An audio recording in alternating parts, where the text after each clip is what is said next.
Hey Apeksha, Hey. I've been hearing a lot about those DIY will kits online. Do you recommend those? So the DIY or the do-it-yourself will kits are certainly something that clients look at as a convenient and potentially an affordable option without the need to hire a lawyer for estate planning. However, they are not for everyone. Estate planning can often be a complex process simply because maybe you have a blended family or a unique situation or even just assets that are complicated. Um, Again, if you're doing a DIY will kit, you also won't have the opportunity to have a lawyer review it, and that may make it more prone to errors in execution, potentially ambiguous language, or it doesn't include important provisions that should be a part of your will.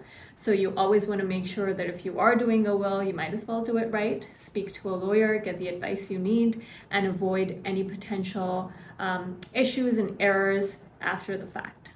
Got it. Thank you.